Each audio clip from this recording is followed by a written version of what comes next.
Who-dats. Welcome to the podcast you've been waiting for. Great perspective and exclusive interviews. It's a hard job for those guys because it's happening fast. The kind of Saints insight and fun commentary you won't get anywhere else. We've got plenty of technology to speed things up. It's time to kick off your Been There, Done That Saints podcast, where we hand it off to our host, Mike Nabors, and Super Bowl winning linebacker, Scott Shanle. Proud of these guys.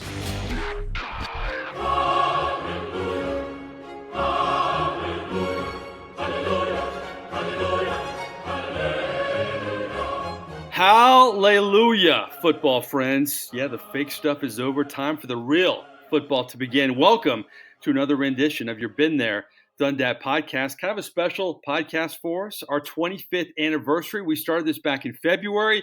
This is our 25th podcast, and it's going to be a good one. We have so much to get to. We're going to make our predictions on the Saints record, who's going to face whom in the Super Bowl. We're going to have your under-the-radar NFL team and your overhyped team. We're also going to break down the Saints preseason plus more likely. But let's check in with the crew.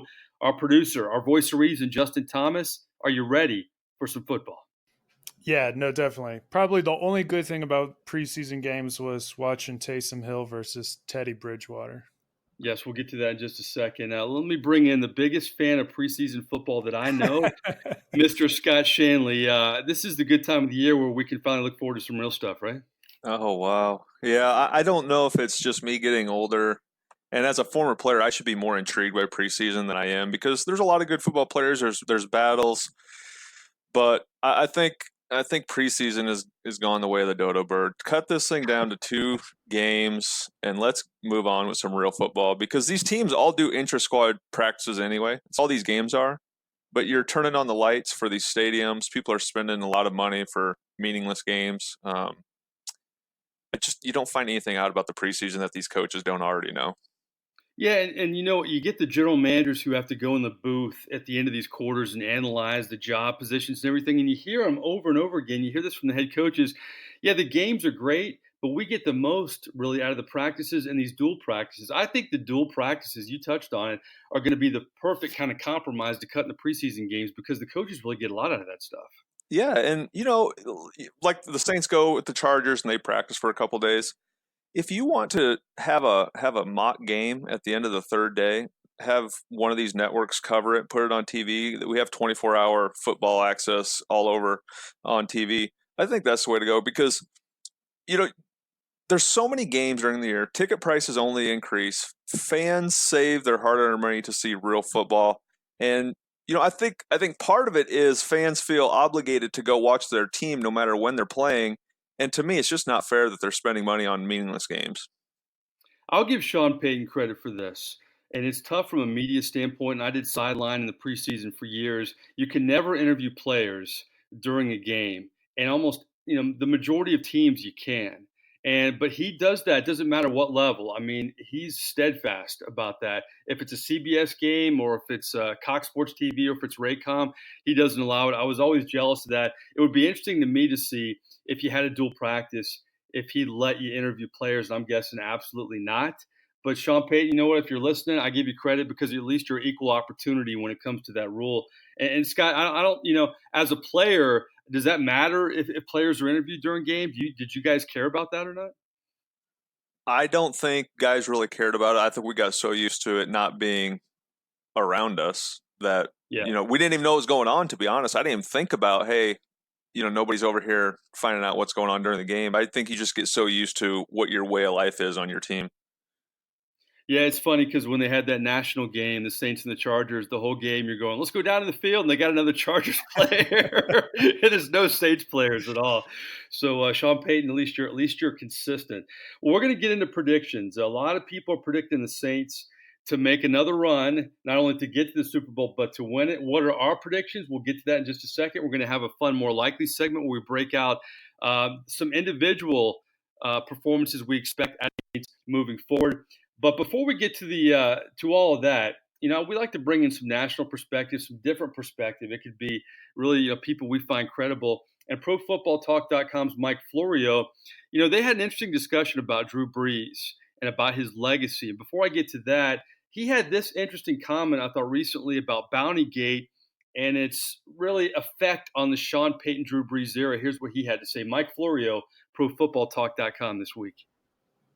I'd love to know how competitive the Saints would have continued to be if they didn't have to deal with that lost season of 2012. Because 2011, remember that epic playoff game against the 49ers? I mean, they were still a team that was hanging around at the top of the NFL, and I think they would have been more competitive. They would have had more playoff appearances if they didn't have to deal with 2012 and the aftermath of it. That's why it's great to have Scott Shanle as our partner here on this podcast, because he obviously was there during Bounty Gate. The effects of it. We've talked about that San Francisco game, and I know that was a heartbreaker, still is to this day for you. But what do you think the true effect of that Bounty Gate season was on the New Orleans Saints? If that hadn't happened, how would things have been differently moving forward, do you think? Yeah, I mean, missing a coach like Sean Payton has a huge effect on you. But I'm gonna go off of what Florio's talking about, and I'm going to say this. If the only way I agree with him is depends who the defensive coordinator was. If Greg Williams would have came back, we roll like we were rolling. But all of it turns out the same, maybe a little bit different, 1 or 2 games here, but Steve Spagnuolo was horrible. I've told a lot of people that. And if he was our defense coordinator in 2012, the exact same thing would have happened because we were horrible on defense. And you guys got a lot of the blame, obviously, and I know that's why, I can hear it in your voice. It still irritates you because you know that the defense, you guys had the chemistry, you had the personnel, but when you're not comfortable in a scheme, it makes all the difference in the world. Oh, it was fish out of water. It was trying to fit square pegs into round holes. Everything he did defensively was a complete opposite of what we had done under Greg. We were very aggressive man-to-man defense, brought a lot of pressure, multiple looks. Under Steve, it was a lot more zone. Some of the zones didn't make sense. I mean, there were guys, Curtis Lofton came from Atlanta, Dave Hawthorne from Seattle, veteran linebackers, and we would sit in the room looking at each other like, we've never heard of matching up zones like this. I mean, guys from all different teams throughout the league, and it was the oddest methods of doing things defensively that I had ever seen, and a lot of us had ever seen. So there wasn't a lot of buy-in. That was the biggest problem. But I think the biggest problem we had with Steve was under Greg, we had a lot of power in our defense to audible, to check, to do those things, because Greg always told us, you're an extension of me on the field. If you see something that you like better, Jonathan Vilma, you audible, and everybody play it. And under Steve, there was none of that. I mean, what he called, you played, and he didn't want to hear about anything else, what you were seeing out there. Well, I didn't mean to get your blood pressure up in this podcast. But, I wanted to get your take on that because I knew it would be interesting. And a lot of times I don't play these things for you. I like to have you hear them raw and get your raw reaction. So that was great to hear. And it's very interesting to hear. They went on to talk about Drew Brees. And, so many people look at Aaron Rodgers and even the Brett Favres of the world, and they say, well, they only won 1 Super Bowl. And they tended to have a different take on Drew Brees. They thought that Drew Brees is the exception to the rule, that even if he never wins another Super Bowl, he's different because he came to a New Orleans franchise that had never won. He has all of these records, and he's made such an impact on one franchise. Sure, Green Bay, they had won before. Peyton Manning, Indianapolis, they had won before. Aaron Rodgers, they, of course, won before. Do you see that parallel a little bit? That Drew Brees, even if he doesn't win another Super Bowl, Scott, that his legacy will be different than other quarterbacks? Without a doubt, because where New Orleans was as a franchise and how they were viewed before Drew got there is a completely different story. And I think Aaron went to a storied franchise and followed Brett Favre. He's only won 1 Super Bowl. And for me, I think Aaron Rodgers is an outstanding quarterback. But every year he's listed in these top echelon of quarterbacks, if not the number 1 overall quarterback who you'd want to take a franchise, and he's only won 1 Super Bowl. I think when you talk about Aaron Rodgers and Drew Brees, Drew's been underrated in that discussion. You look at all the records he's broke, but when it's all said and done, what he's done for the Saints as far as a franchise, a marketable franchise, all around the nation, people becoming Saints fans, it's hard to find a player who's done more for a franchise than number 9. Yeah, I thought that was interesting because I agree with you. I think the national story is always Drew Brees to me is kind of underrated, but I thought that was a different take on it. They really put him in a light different from other quarterbacks, and I thought that was good to hear if you're a Saints fan, of course, a Drew Brees fan. We're going to get to our predictions in just a second on where we think the Saints will go, who our Super Bowl predictions are, our surprise team, something to think about, Scott Shanle, and maybe a team that could be overrated heading into the year, and then we're going to have more likely as well. But the Saints wrap up the preseason, and one of the most meaningless stats out there, your preseason record. They were 2-2. Ironically, they lost both of their home games. They won both of their away games. But I'm going to start with Justin. What was your big takeaway from this preseason for you? I think two things. First, the third preseason game when the starters were in on offense and defense, they looked really sharp, and that was encouraging to see. I mean, it looked like they picked up right where they left off. Drew Brees, marched the team down the field for the touchdown. Defense, I believe they had stopped or forced the other team to punt twice and had the turnover. So that was really good. It looks like they're ready to start. I think the other thing, and this is probably no surprise, is to me at least how much Taysom Hill has improved between last year and this year in terms of QB play, especially last night. Last year it seemed like he was running anytime there was any hint of pressure. Last night he stayed in the pocket. He checked the ball down. He just looks a lot more poised than he did last year. I'm not saying that he deserves to take the spot over from Teddy, but I do think I see a lot of progress in him and potential. I don't know if he will be the starting QB after Drew Brees retires, but he's definitely showing that he could potentially have that role. Yeah, I was told at the Saints luncheon they have every year, and Shanle, you've been to a ton of these, that the biggest applause for any player was Taysom Hill. Drew Brees was second. Taysom Hill got the biggest applause, and I think it's not because they like Drew Brees any less than Taysom Hill. It's just that wow factor. And I was told by somebody, I hadn't heard this, Shanle, that Tim Tebow has said this, that Sean Payton had approached him about being kind of the Taysom Hill type player for the New Orleans Saints, but he didn't want to. He wanted to be a quarterback, and I respect Tebow for that. Every player has to be comfortable in their role. But what was your takeaway from the preseason? Any big takeaways for you? Yeah, I think the center position, Eric McCoy being drafted high and taking over for Unger, I think that's going to be a huge adjustment for this team, for what the center position means to any team, especially the Saints team. You're talking about protections, throwing the ball as much as you are. That's going to be a huge difference because Max was one of the better centers in the league.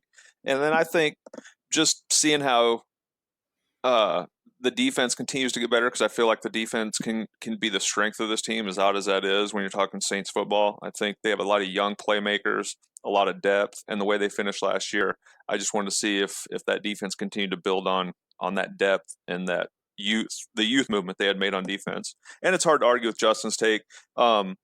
Bridgewater and Taysom Hill, everybody has their eyes on that, and it is intriguing because one game Teddy plays well and everybody's like, hey, he's the future franchise quarterback. The next game he's sick, and Taysom plays well, and now everybody thinks there's quarterback controversy brewing for the backup spot. But it's definitely interesting. My takeaway, this shows why the Saints are successful, guys, because they didn't have a first-round pick in this year's draft. They had fewer draft picks than they've had in a while. But you mentioned Eric McCoy. Chauncey Gardner-Johnson is an intriguing guy. You have, and I could go on with some other guys too, but this draft class is pretty good, despite not having a first-round pick. And it's probably better than a lot of franchises who had a first-round pick. So to me, that shows why the Saints are where they are. We've talked about this young core for a long time. They've re-upped, a lot of young players like Michael Thomas, but they're going to have the Camaras, they're going to have the Ramchicks, they're going to have the Lattimores coming. So that's going to be a good problem for this team to kind of keep that core intact. But the fact that they're so young and they're so talented, that's really intriguing. Before we get to our predictions, and I never wish injury, obviously, on anybody or any team. I'm not that kind of guy. But you need breaks if you win. And Scott, we'll break this down, of course, as the Monday night game gets closer.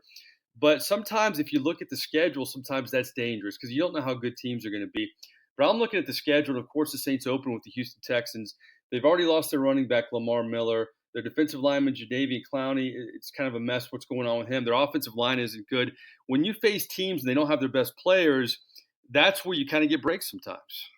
Yeah, that's the NFL season. That's why every year all you can do is, when you're making predictions based on what a roster is assembled like, and nobody knows who's going to go down, who's going to get injured. And that's another reason why I believe the only thing you can tell from preseason is the quality depth that a team has. And the more depth you have and you're cutting good players, that's a really good sign. That means if somebody goes down, somebody else can fill in and there won't be much drop off in your game. But I think that when you look at the Houston Texans, I think it's a great opening game for the Saints. They're missing Lamar Miller, who's a really good running back. Deshaun Watson going into the Superdome on a Monday night could be a little bit too big of a stage. He's a heck of a quarterback, but there's not many places that he will face opening weekend like the Superdome. So I like the matchup for the Saints opening up with the Houston Texans, but injuries change everything in all sports, and you just never know how it's going to go.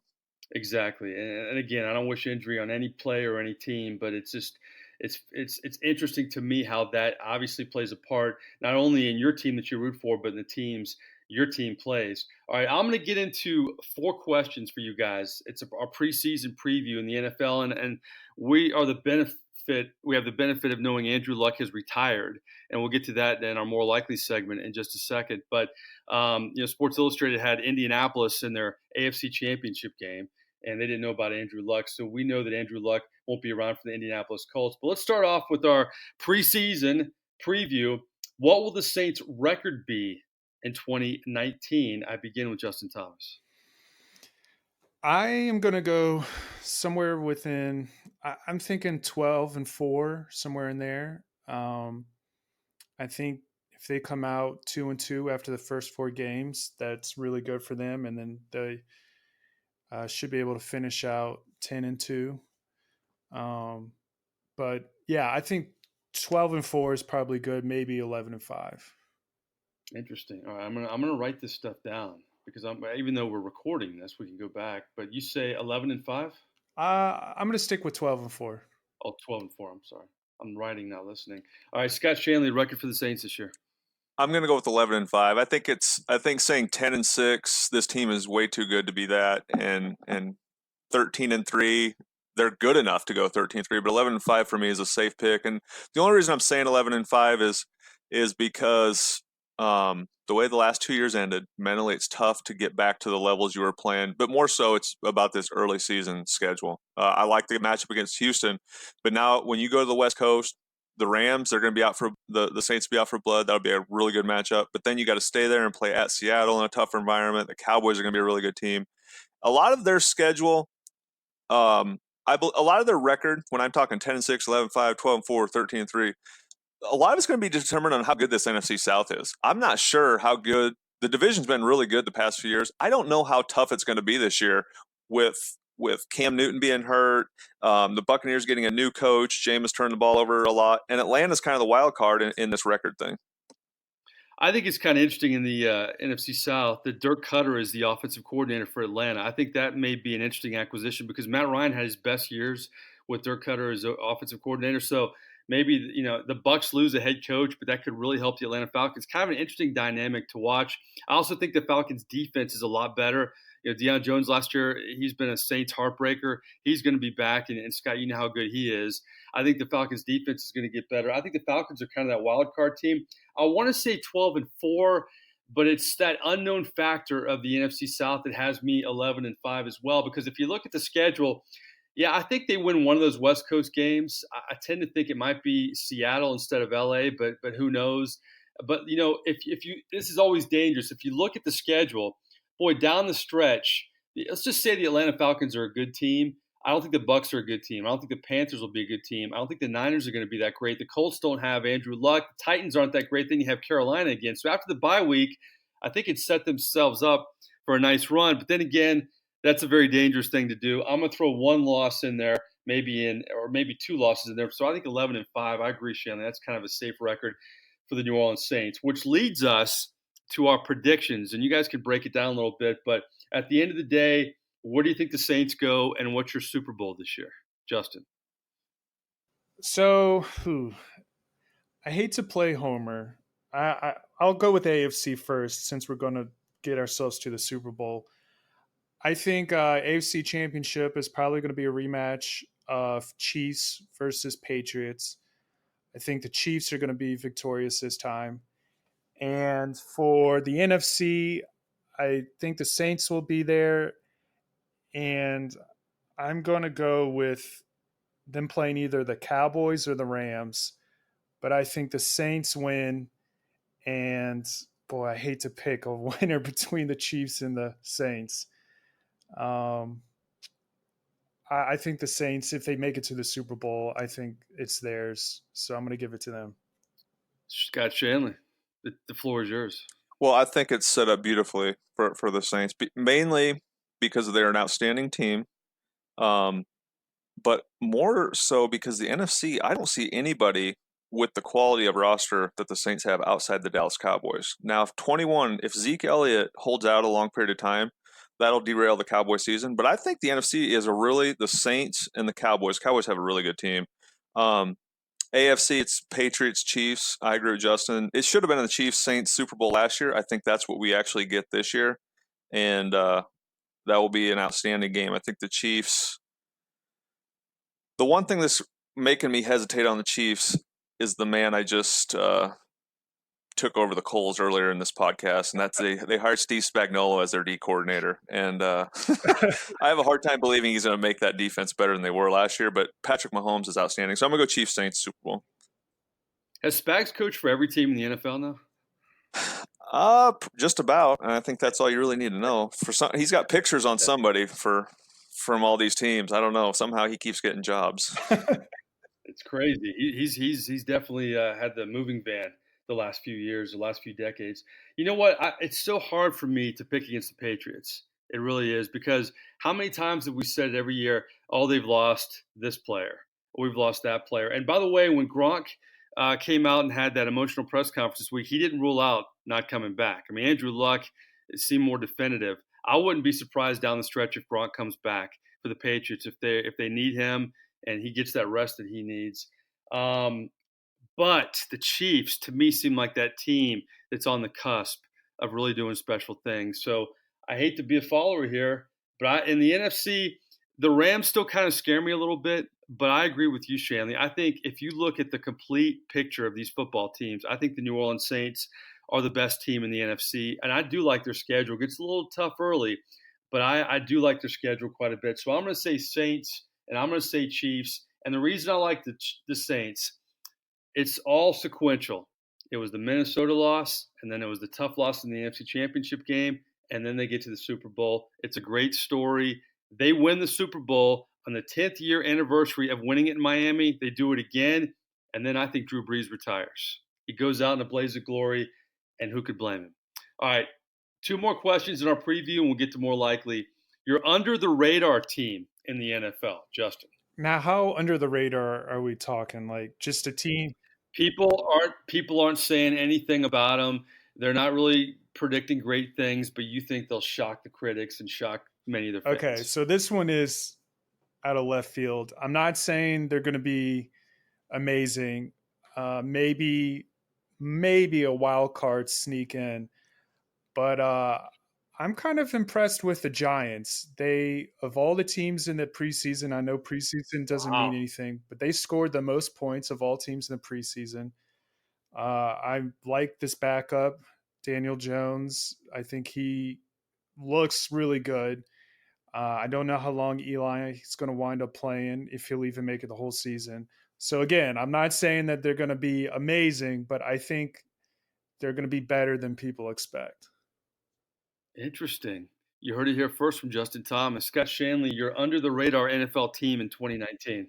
Yeah, under the radar, I think well, let me do 2 different levels here. I think an under-the-radar team, we just picked our Super Bowl teams. I think the LA Chargers have a chance of doing something in the AFC. They have a really good roster as well, and they're kind of that team that's always right there.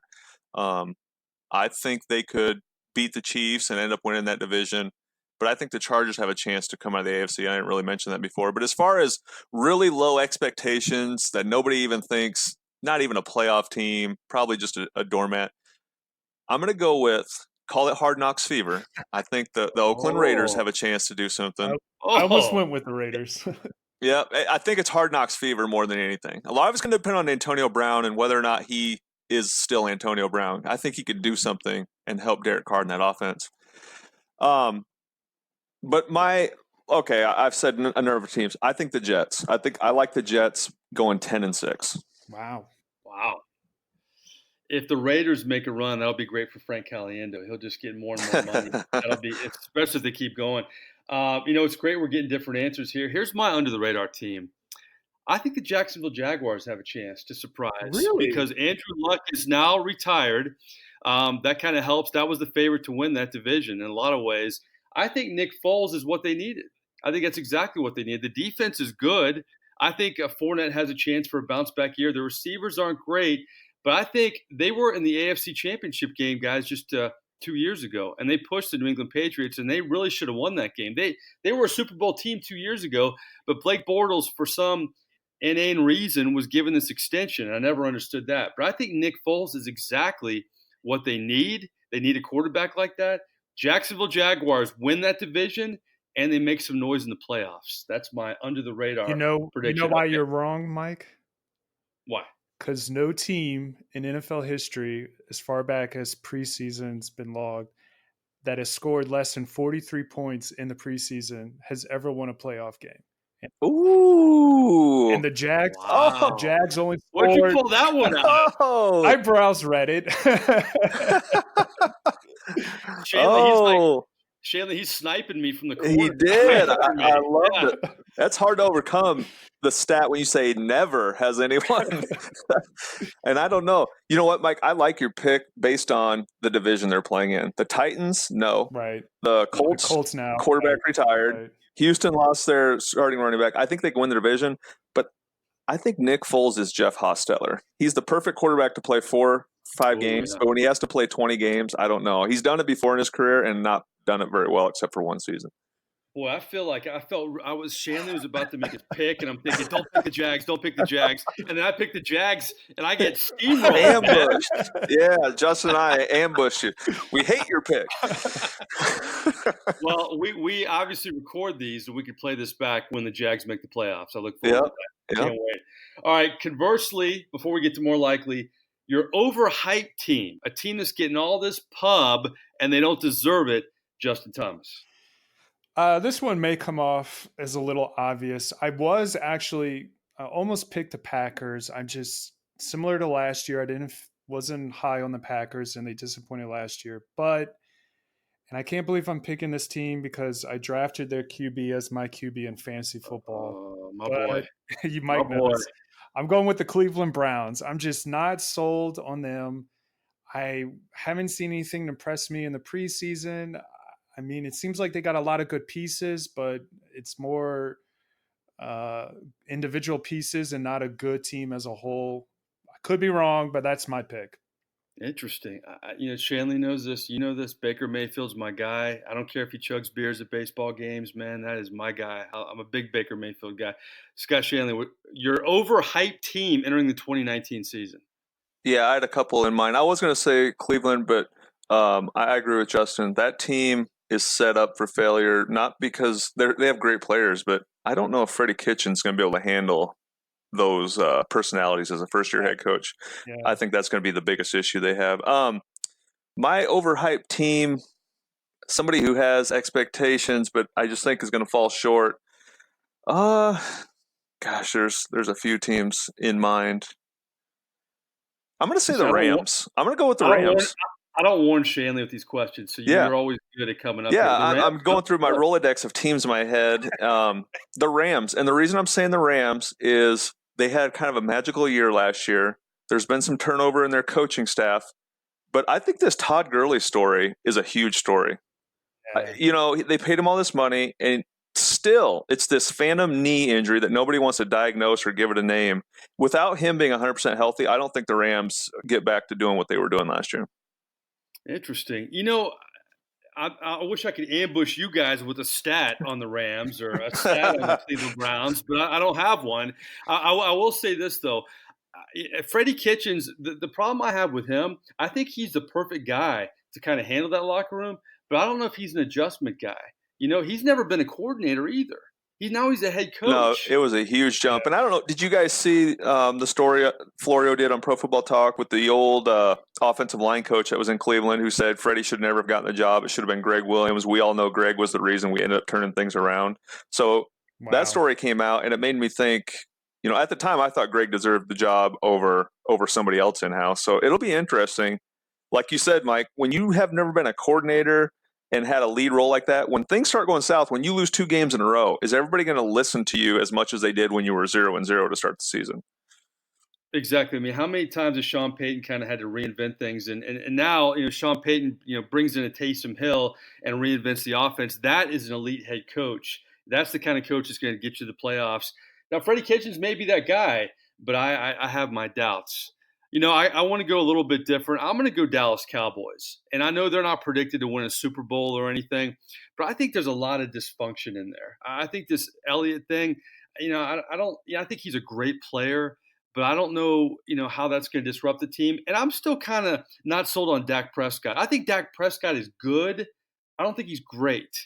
And I don't know if he deserves all this money. I give him a lot of credit for going in there and being a low draft pick and basically beating out Romo and making Romo retire.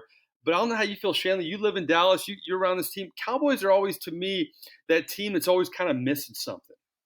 Yeah, and that's why I said earlier it's the Saints and the Cowboys. I put a caveat in there. It has to be number 21. Zeke Elliott has to be there for this team to win. And there is not a Cowboys fan I run into.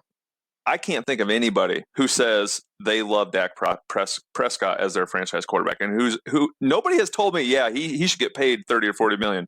Nobody says that. Everybody sees what everybody else sees. He's a game manager, and he's great at handing the ball off to one of the best running backs in the NFL. And these quarterback salaries are getting so out of hand that, for me, when you look at the Cowboys, if anybody should be getting $30 million, it should be the running back, and the quarterback should be getting running back money. But it's how the salary cap, the pies are getting divided up these days. If I'm the Cowboys, I pay Zeke, I get him locked up for 4 more years, and then what I do with Dak is I make him play out this year. I franchise him 1 or 2 years like Washington did, and in that meantime, I'm going to look for a young quarterback to draft and build somebody to take over, because you will hamstring your franchise if you pay Dak Prescott $35 million a year.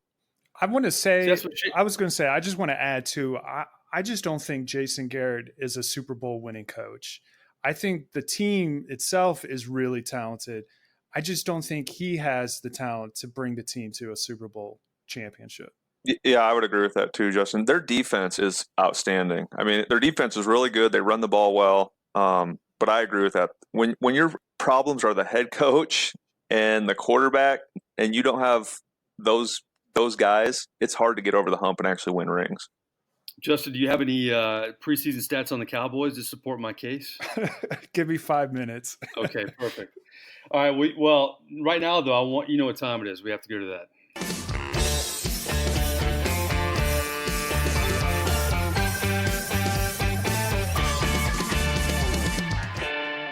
More likely. I feel like it's been a more likely type show. We've had preseason picks. We've had NFL picks. We've talked about the preseason for the New Orleans Saints, but we always have to finish with Old Faithful, more likely. 3 hypotheticals about football, and sometimes we go off the radar a little bit. But our first more likely question, I love it because, I know the questions, but Justin Thomas and Scott Shanle, they don't know the questions, but they always roll with the punches. I'll let Justin go first again. Your breakout star for your New Orleans Saints in 2019 more likely is? That's a good one. I think outside of Eric McCoy, which isn't a flashy pick, but I really think he's going to be great. That works. But I was going to go with Traquan Smith. I really think he's going to take a step forward and really help on the wide receivers, help them out and help the offense out as well. So, if you listen to our podcast, you guys remember this. Marcus Colston, a guy who doesn't mince words, said that he thinks Traquan Smith is very talented and expects big things out of him. So Colston has your back, Justin. Scott Shanle, your breakout star more likely for the Saints is? Yeah, that's a tough question. There's a lot of breakout stars already on this team. Maybe some guys who are underappreciated a little bit throughout the NFL. I'll give you who I want it to be. I want it to be Marcus Davenport. Yes. There's a lot of pressure on Marcus to be have a breakout season. There really is. And Trey Hendrickson has been playing more than him in the preseason. I'm not sure if he's banged up, but this franchise gave up 2 first-round picks in a year where Lamar Jackson was there at quarterback, where you have to be that guy. You have to be that guy opposite Cam Jordan. Yep. And so I'm going to say out of wishful thinking and hopeful thinking, I'm hoping it's Marcus Davenport. Interesting. And that would be huge for the New Orleans Saints. And we talked about how this draft class has a lot of potential without a first-round pick, and that was because of Marcus Davenport. If he can come out and play well, that'll be huge for this team. I think Shanley's going to like my answer for this one. I actually have a runner-up, and I have my choice. People forget how big an acquisition Eli Apple was last season, how he could kind of solidify that secondary with Lattimore on one side. So I think Eli Apple, if he takes another step, how big would that be for the New Orleans Saints? Not only are they drafting well, they're hitting on free agents, and they're making great trades. So I think Eli Apple's my runner-up for breakout. But I like Alex Anzalone. I think he made a lot of plays last year down the stretch. It almost seemed like every game, Anzalone made a splash play. And I think when healthy, he's a great player. I think if he would have been healthy at Florida, he would have been drafted a lot higher. People talk about that draft class with obviously Lattimore and Ramczyk and Marcus Davenport, and Kamara. But Anzalone is another starter from that draft class. And I think Alex Anzalone is going to take that next step, Scott, and be the breakout star. What do you think? Hey, I love Alex. Anybody who's listened to me over the past 2 years, when they drafted him, I said, who? Because I didn't follow Florida. He had injury problems. Then he got hurt. He played some as a rookie. Then he got hurt. Then he got hurt. But before he got hurt as a rookie, just watching him and breaking him down as a linebacker, there was so much that impressed me. His size, his explosiveness, his ability to be a 3-down linebacker, which is extremely rare in the NFL, to be a guy that size and to stay on the field. So I've said for 2 years since I've seen him as a rookie, he has Pro Bowl potential and All-Pro potential. If he stays healthy and continues to grow, he can be one of the best linebackers in the league. Yeah, full disclosure, I went to Florida. Shanle obviously went to Nebraska. I probably follow Nebraska as much as he follows Florida, so I'll come clean on that. Okay, more likely number 2, I'm going to take Drew Brees off the table, okay? I'm going to go superstar Saints here, okay? Who's going to have the biggest year of these 3 Saints superstars? Just, besides Drew Brees. Michael Thomas, Alvin Kamara, or Cam Jordan? Michael Thomas, Alvin Kamara, or Cam Jordan, Justin? I was hoping you're going to put Cam Jordan in there. I think Cam Jordan is probably, if not the best defensive end, the second best. I think he is so talented. He continues, it seems like every year, to take another step forward. I think he could have a huge year this year, especially with the way the rest of the defense seems to be playing. So I'm going to go with Cam Jordan. I kind of think Kamara may fall back down to earth a little bit. And same with Michael Thomas now that we got Jared Cook and if some of these other receivers step up. But I think Cam is going to take another step forward. And we love Cam because he's a friend of the program too. Yeah. Scott Shanle, you're out of the big boys, the Saints superstars, besides Drew Brees, Michael Thomas, Alvin Kamara, Cam Jordan. Who's going to have the bigger year? Well, I love all 3 of those. I think they're key pieces to the team. Michael has set the bar so high for himself that it's so hard to surpass what he does every year. So I have to eliminate Michael just because the bar's so high for him. And it's kind of the same with Cam. Cam has really emerged as the best defensive end in the league because he plays the run and the pass equally well. When the Saints were going 7-9, 7-9, 7-9, Cam was having these really good seasons, but never got any publicity for it because the Saints weren't winning. So now I'm happy that he's finally getting the credit he deserves.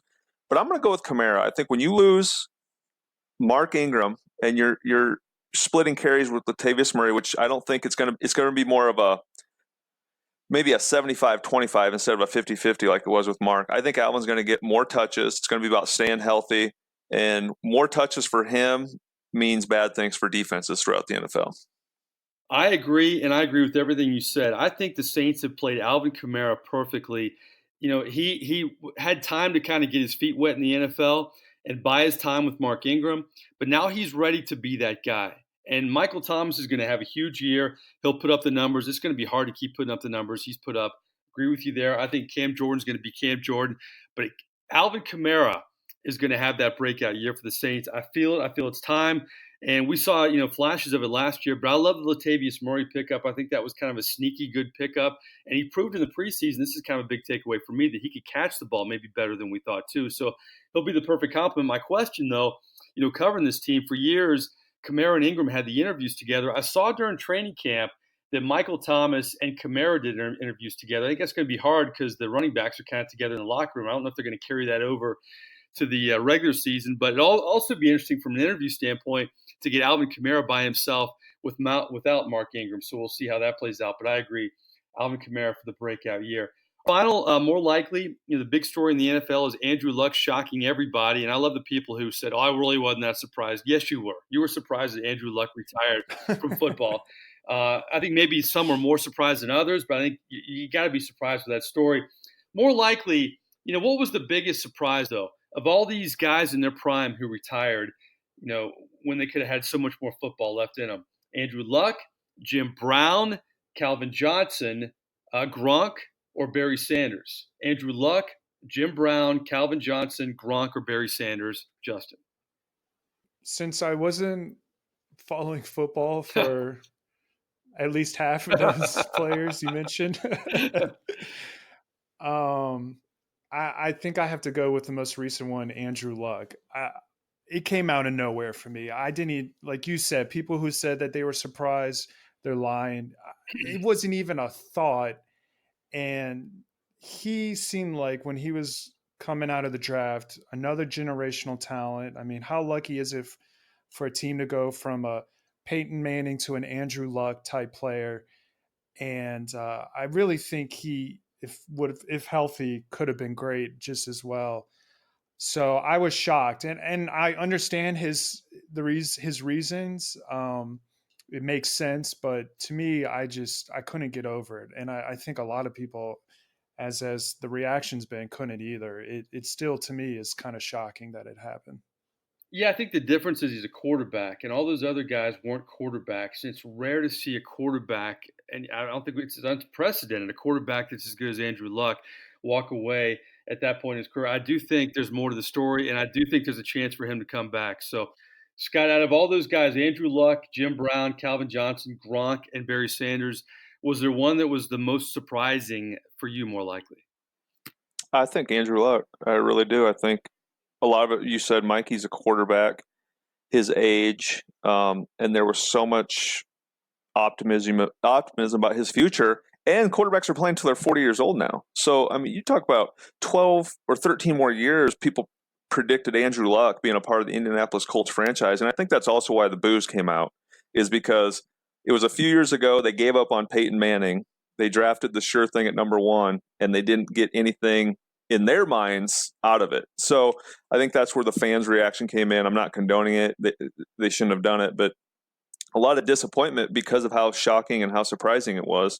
And I understand it is a grind. When you're injured and you're rehabbing, it's not fun. It really isn't. And he walked away from another big contract, multi-millions. So, it's not the money why he plays, but I would have liked to see him continue to grind through that. There's players like Thomas Davis with the Carolina Panthers, tore his ACL, what was it, 3 times? 2 times in the same knee, and came back to be an all-pro linebacker and is still playing with the Chargers now.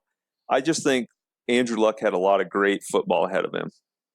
Well, I'll bring it to our podcast. Look at Taysom Hill at BYU, all the injuries he had, and he could have gotten frustrated and said, you know what, I don't know if I have this in me anymore. And everybody's different. I'm not trying to be judgmental, but let me ask you this, Scott, before I get to my answer. If you're a teammate of Andrew Luck's, do you think, you know what, listen, my man, why couldn't you have made the call back in the spring and we could have been more prepared for this? And I know maybe things happened during training camp. A lot of this story I think we'll get to know, in the coming weeks, months, and maybe even years. But how would you feel if you were a teammate of Andrew Luck when you guys had, predictions of winning the division, making a Super Bowl run, and then all of a sudden you lose your quarterback? I think part of me would have understood. You can empathize with that mental struggle you go through as an injured athlete. It's tough. It is extremely tough. And he's gone through it a lot. So I think you'd probably be split 50-50. And a lot of it's going to determine how much that locker room feels like Jacoby Brissett can lead them to the same place Andrew Luck led them to, because, hey, they never won any Super Bowls with Luck. So maybe Brissett can get them just as far as Luck did. And now as a teammate, you're saying, okay, we lost one of the better quarterbacks in the league. We all have to pick up our game. And nobody's throwing in the towel in the season. They just know they all have to play exemplary football at every other position. I'm still amazed as a Florida Gator alum that at one point there was a quarterback battle at Florida between Jacoby Brissett and Jeff Driscoll. Both guys end up transferring, and the guy that replaced him never played in the NFL, and both those guys are maybe starting quarterbacks in the NFL this year. Nice job, Will Muschamp and staff, looking back, way back when. Mine, I'm going to go a little bit different. I was very shocked with Andrew Luck, but I remember how shocked I was with Barry Sanders. On so many levels, I remember thinking, this guy's going to break Walter Payton's record. He's in his prime. Oh, he'll sit out for a couple of years, but he's just tired of the Detroit Lions. But he never came back, and he seemed to never regret it. And I give him a lot of credit for that. I know he was frustrated. To me, it just takes so much willpower to do something like that. And it wasn't because of injuries. It was because he was just tired of playing football. So Barry Sanders, to me, was kind of different. Jim Brown was a little different because it was a different era. He'd already proven himself, and he'd make more money as an actor because the NFL contracts weren't as big back then. And, Calvin Johnson and Gronk were tired of getting beat up in different ways. So Barry Sanders, for me, was the one that kind of was a head scratcher. Well, this was our 25th podcast so far, and we have visions of having 25 more, 50 more. We're real excited about our coverage moving forward. Those were our predictions for not only the Saints season, the NFL season, and it should be a great year. I'll look at these standings, guys, and when you try to predict an under-the-radar team or an overhyped team, parity in this league has never been better. I mean, there are some elite teams, but there are a lot of middle-of-the-pack teams.